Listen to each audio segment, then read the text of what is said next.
ध्यान दीजिएगा, डायग्राम पर फोकस मत कीजिए, केवल कॉन्सेप्ट पे फोकस कीजिए मैं क्या कहना चाहता हूँ। अब आप देखिएगा कि यहाँ पर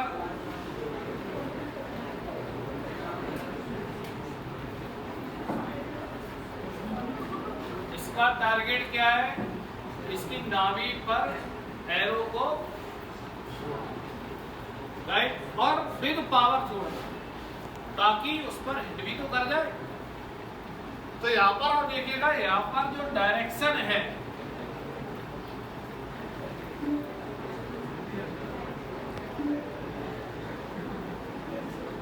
वो कैसी है बेटा, डेफिनिट है कि नहीं। और आप देखिए मैग्नीट्यूड भी यहाँ पर इंडिया डिस्टेंस यदि आप मान लीजिएगा डिस्प्लेसमेंट एस है वो भी डेफिनिट है। पर यदि आपने इसका ध्यान नहीं दिया तो रावण के मारने के लिए अदर जो लोग थे राम के अलावा वो कभी सिर पे मार रहे थे, कभी पीठ पे मार रहे थे, कभी हाथ पे मार रहे थे। यहाँ पर क्या दोनों में डिफरेंस क्या है बताइए, डायरेक्शन का डिफरेंस है कि नहीं बताइए, है कि नहीं। तो डायरेक्शन अदर केस में कैसी है, वेरिएबल है, और यहाँ पर डायरेक्शन कैसी है, बोलिए कांस्टेंट है कि वेरिएबल है, कांस्टेंट। तो आपका टारगेट पूरा होने के लिए डायरेक्शन कांस्टेंट होना जरूरी है कि वेरिएबल होना जरूरी है, कांस्टेंट। तो राम कांस्टेंट डायरेक्शन को फॉलो कर रहे हैं कि वेरिएबल डायरेक्शन को फॉलो कर रहे हैं। थोड़ा सा यार आपकी में लाउडली नहीं बोल रहे हैं, थोड़ा तेजी से बोलिए। और जो अदर जो लोग हैं राम के अलावा लक्ष्मण हो गए और जो अदर सेना है वो किसको फॉलो कर रही है, वेरिएबल डायरेक्शन की कांस्टेंट डायरेक्शन। ये दोनों में डिफरेंस आ गया। अब देखिएगा दोनों सभी का टारगेट क्या है, रावण को मारना। तो सभी का जो डिस्टेंस है, जो मैग्नीट्यूड है वो कैसा है, सभी का कॉमन है। तो आप देखिएगा राम वाले केस में मैग्नीट्यूड और डायरेक्शन दोनों कैसा बेटा, कांस्टेंट है। यदि मैंने राम के अलावा मान लीजिए लक्ष्मण ले लिया, यहाँ पर मैग्नीट्यूड और डायरेक्शन दोनों है कि नहीं, ये सब लोग दोनों है, लेकिन यहाँ पर मैग्नीट्यूड कांस्टेंट है कि वेरिएबल, बोलिए। रावण को मारना चाहते, लक्ष्मण राम को मारना चाहते, लक्ष्मण रावण को मारना चाहते, बताइए, बोलिए। कांस्टेंट, लेकिन डायरेक्शन वेरिएबल है कि कांस्टेंट है। तो आप देखिएगा कि यदि आप इसके अकॉर्डिंग यदि आप स्टडी करेंगे तो आपको आउटपुट कुछ नहीं मिलेगा, फ्रस्ट्रेशन मिलेगा। इसके अकॉर्डिंग आप कोई भी एक्टिविटी करेंगे तो आपको कुछ नहीं मिलने वाला है हाथ में, आपको फ्रस्ट्रेशन, स्ट्रेस, फियर और प्रेशर मिलने वाला है। लेकिन यदि आप राम की कंडीशन के अकॉर्डिंग यदि आप करते हैं तो आपको मिनिमम स्टडी में, मिनिमम एफर्ट में एक्सीलेंट आउटपुट मिल जाएगा। और इसी को फिजिक्स में हम लोग बोलते हैं वेक्टर, और इसी को क्या बोलते हैं, ये सब लोग। अब कहने का क्या मतलब है कि यदि आप वेक्टर के अकॉर्डिंग अपने डेली लाइफ की, आपका आज का टारगेट है कुछ भी नहीं कि आज सर ने जो पढ़ाया है क्लास में आज इसको बढ़िया तरीके से पढ़ना है, इस पर प्रैक्टिस करना, ठीक है, आज का टारगेट है, वीक का टारगेट है, यूनिट टेस्ट का भी टारगेट है, हाफरली एग्जाम का भी टारगेट है, एनुअल एग्जाम का भी टारगेट है कि नहीं।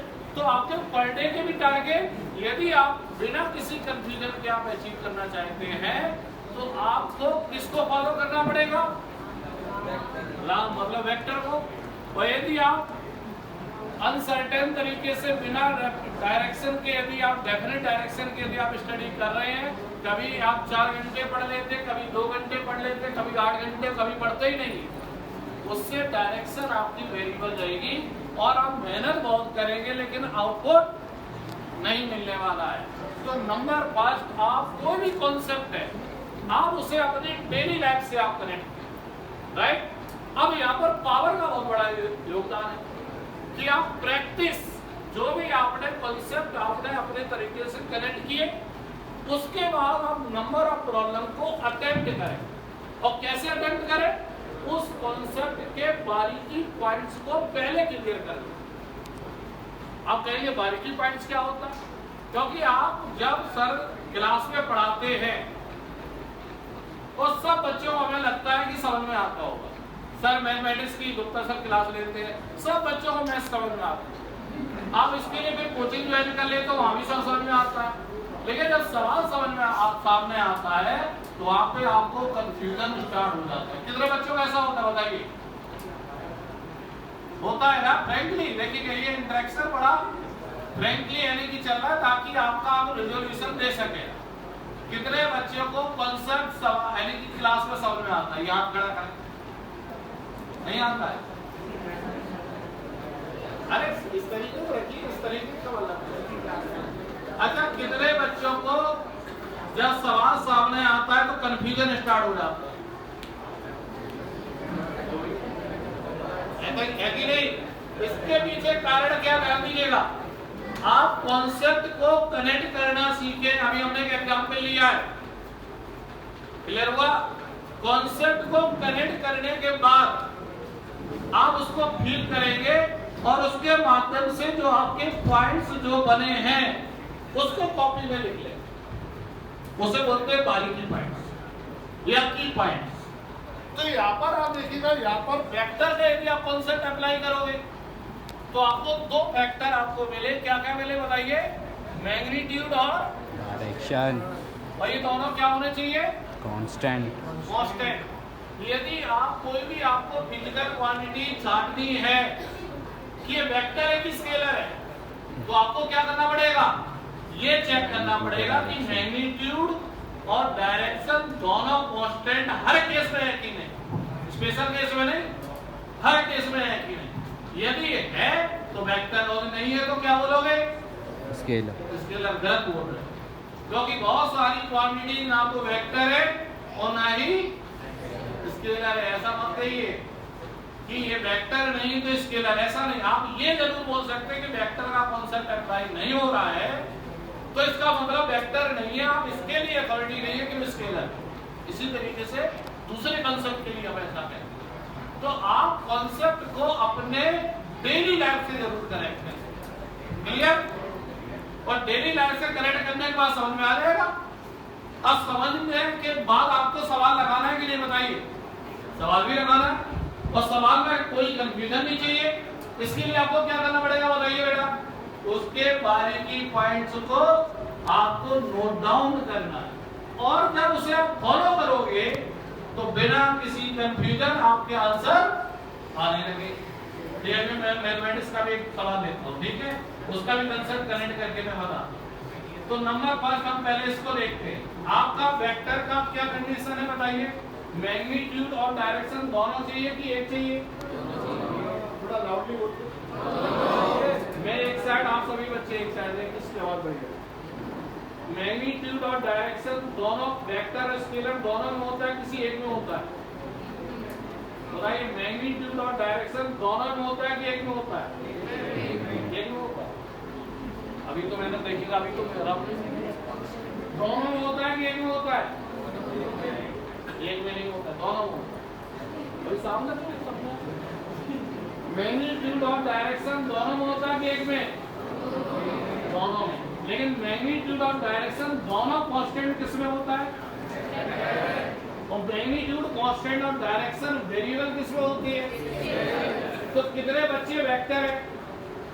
कौन वेक्टर बनना चाहता है? इस तरीके से आप खड़ा कीजिए, पता तो चले। और कौन बच्चे स्केलर बनना चाहते है कोई? अच्छा, कितने बच्चे स्केलर के अकॉर्डिंग पढ़ाई कर रहे हैं? सभी बच्चे कर रहे हैं। आप सभी बच्चे वेक्टोरियल कर रहे हैं, ठीक है, बहुत अच्छी बात है। तो नहीं कर रहे तो स्विच कर रहे हैं, ठीक। अब मैंने कोई एग्जाम्पल लिया, ध्यान दीजिएगा। सर ऐड करो, ऐड करो, ऐड करो।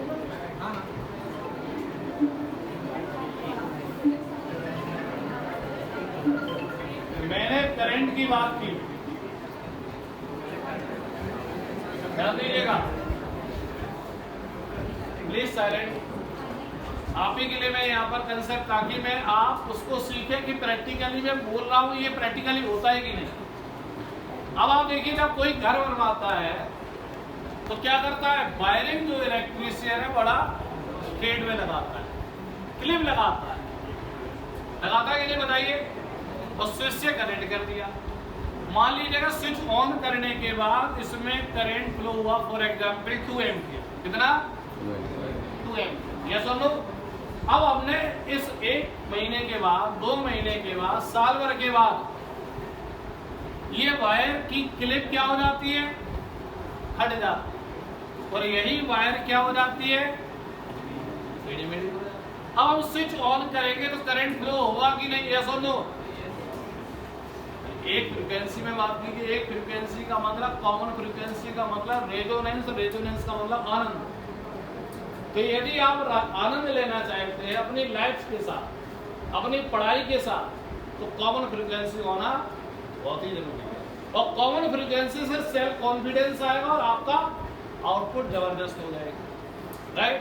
तो एक फ्रीक्वेंसी में आप बताइए कि करंट इस वाली वायर में फ्लो होगा कि नहीं स्विच ऑन करने के बाद,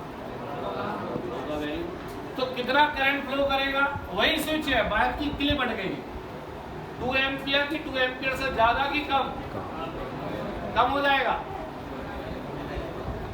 कम हो जाएगा, इन्होंने बोला। आप बताइए, कॉमन वही रहेगा, और आप बोलिए सेम रहेगा। तो वेरी गुड।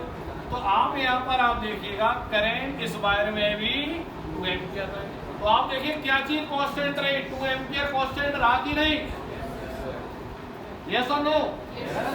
और डायरेक्शन, डायरेक्शन कांस्टेंट है कि वेरिएबल है, तो बताइए वेक्टर की कंडीशन को सेटिस्फाई कर रहा है कि स्केलर, तो इसका मतलब करंट किस क्वांटिटी को बिलोंग कर रही है, ये बात तो क्लियर हो गई। यानी कि आपने कॉन्सेप्ट के बारीकी पॉइंट्स को फॉलो किया तो आपका आंसर बिना किसी कंफ्यूजन आने लगेगा और आपको स्ट्रेस नहीं होगा। क्लियर हो ना। अब मैंने यहाँ पे क्या किया, अब आपको स्केलर तो पता चल गया, और स्केलर फिजिक्स में पूरा क्या होता है, 2 चीजें हैं। आपकी 12th स्टैंडर्ड तक कॉम्पिटिटिव एग्जाम को क्वालिफाई करते हैं वहां तक, उसके बाद एमटेक में एक क्वांटिटी एक्स्ट्रा आ जाती है, उसे हम टेंसर बोलते हैं, बीटेक में भी नहीं आती, ग्रेजुएशन में भी नहीं आती, लेकिन अभी हम 12th तक की बात कर रहे हो, कॉम्पिटिटिव एग्जाम तक की बात कर रहे हैं।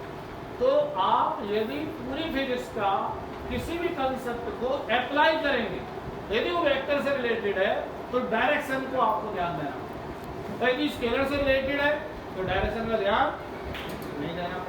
अब पॉइंट आया कि यदि स्केलर से रिलेटेड कोई सवाल आ गया, मान लो करंट आया, एक वायर इधर आ रही, एक वायर इधर आ रही, एक वायर इधर आ रही, अब यहाँ पे करंट अलग अलग है, तो क्या होगा बताइए, यहाँ पर स्केलर सब के द्वारा नेट करंट यहाँ पे पता चल जाएगा। क्या पता चल जाएगा, स्केलर। एंड स्केलर सबका मतलब सिंपल जो एडिशन हम लोग 8th क्लास तक पढ़ते आए, 9th 10th तक पढ़ते आ रहे, सिंपल एडिशन और सिंपल सब्ट्रैक्शन के थ्रू वो प्रॉब्लम सॉल्व हो जाएगी। यदि मान लो वेक्टर होता, मान लीजिएगा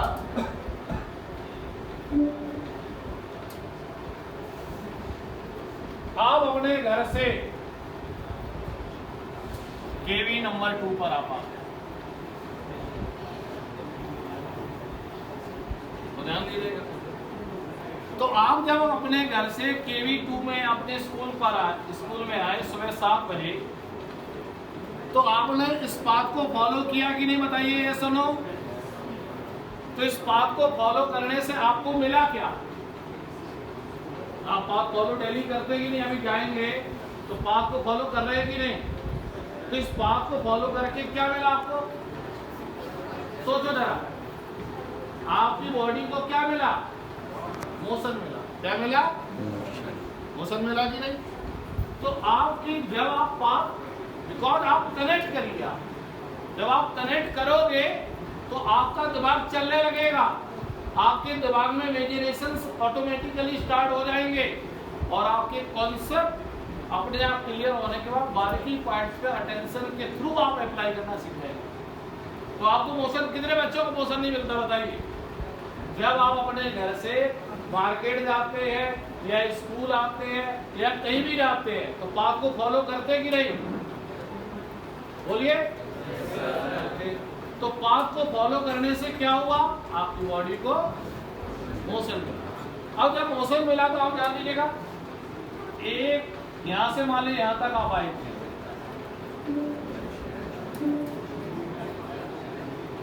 और आप देखिएगा ये वाला पाथ आपने फॉलो किया और इस ड्यूरेशन में ये शॉर्टेस्ट पाथ ये रहा, और यहां से यहां तक जब आप आए तो ये आपका लॉन्गेस्ट पाथ था और ये आपका क्या रहा बेटा?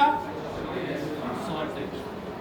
जब आप कोई भी पाथ कवर करते हो, दो फिजिकल क्वांटिटी, एक शॉर्टेस्ट पाथ कवर करते हो और उसी के साथ की अलग, बताइए उसी के साथ की अलग। सोचिए जरा,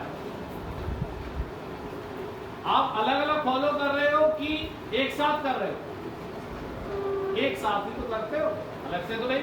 आप कैसे चले, इस तरीके से चले, फिर इस तरीके से, ऐसा तो नहीं। आप तो केवल रोड पर चल रहे हो, जो गवर्नमेंट ने रोड बना रखी है, और उस रोड पर चलने से दो पाथ आप एक साथ कवर करते हो, और ये दोनों अलग अलग है। क्या है? इसे बोलते हैं डिस्टेंस और इसे क्या बोलते हैं? डिस्प्लेसमेंट। दोनों में एक साथ चेंज होता है, जिसकी वजह से आपको क्या मिला? मोशन मिला। तो आप देखिए कि यहाँ पर डायरेक्शन कैसी है बताइए? वेरिएबल। और इस वाले केस में डायरेक्शन कैसी है? कांस्टेंट। इसका मतलब ये किस क्वांटिटी को फॉलो कर रहा है? वेक्टर। और ये वाला स्केलर। क्लियर? तो इसका मतलब डिस्टेंस के चेंज होने से आपको मोशन मिला, और डिस्प्लेसमेंट वेक्टर के चेंज होने से भी आपको क्या मिल गया? मोशन मिला। इसकी वजह से आप अपने घर से स्कूल या मार्केट जा रहे हैं, तो बताओ डेली यूज करते हैं कि नहीं? बताइए। डेली यूज करते हैं, उसे आप अपने से कनेक्ट कीजिए, उसकी टर्म्स और कंडीशन को आप लिख लें, और उसे जब आप अप्लाई करेंगे तो बिना किसी कंफ्यूजन आपके आंसर आने लगेंगे। हुआ? अब आप पॉलिनोमियल की बात करें, ठीक है? पॉलिनोमियल की बात करते हैं, क्योंकि आप 12th में 11th में स्टार्ट तो पॉलिनोमियल से मैथमेटिक्स लूंगे। मैथमेटिक्स कितने बच्चों के साथ है? कुछ लोगों ने छोड़ भी दिया हो। मैथमेटिक्स लेता हूँ तो मैथमेटिक्स में ट्रिग्नोमेट्री की बात करते हैं। ट्रिग्नोमेट्री हम स्टडी क्यों करते हैं बताइए? Sine theta, cos theta, tan theta, cos theta, sec theta, ये हम क्यों स्टडी करते हैं? हम यदि आप मार्केट में घूमने चल रहे तो आप क्या करते हैं? ऊपर देखते हैं या सामने देखते हैं या नीचे देखते हैं? और बहुत बड़ी टावर है, उसे देखने के लिए हम लोग क्या करेंगे बताइए? ऊपर की तरफ से उठाएंगे कि नहीं? और जब ऊपर की तरफ से उठाएंगे तो वहां पर क्या होगा? Angle of elevation. Line of site ये होगा, और वो हॉरिजॉन्टल से कोई ना कोई एंगल बनाएगा, और इसके करस्पॉन्डिंग क्या बनेगा? एक राइट एंगल ट्रायंगल। तो जब नीचे की कोई भी ऑब्जेक्ट को देखेंगे तो उसके करस्पॉन्डिंग क्या बनेगा? डिप्रेशन। और उसके करस्पॉन्डिंग कौन सा ट्रायंगल बनेगा? Right angle. Right angle triangle. इसलिए हम कोई भी हाइट वाले ऑब्जेक्ट या नीचे वाले ऑब्जेक्ट को हम डेली रूटीन लाइफ में देखते हैं, तो उसको किससे कर, उसको प्रैक्टिकली सॉल्व करने के लिए और उसका आंसर निकालने के लिए हम किसका यूज कर लेते हैं? मैथमेटिक्स में कौन सा टॉपिक है? और उसमें ट्रिग्नोमेट्री में साइन, कॉस, टेन के माध्यम से वो हम डिस्टेंस निकाल देते हैं, ठीक है? और ये किसमें वैलिड होता है? Right angle triangle. अपने इसे कनेक्ट कीजिए, और जब आप कनेक्ट करोगे तो कॉन्सेप्ट जब क्लियर हो जाएंगे तो रिवीजन करने की कोई आवश्यकता होगी नहीं होगी, लेकिन प्रैक्टिस आपको करनी पड़ेगी, क्योंकि आपने राइट डायरेक्शन तो रख लिया, लेकिन 800 मीटर जाके यदि आपका तीर रुक गया तो कोई फायदा होने वाला आप सर से कहोगे युक्तासन जो है हम बहुत पढ़ते हैं लेकिन हमारे नंबर नहीं जा रहे हैं, तो सर भी सोचेंगे बच्चा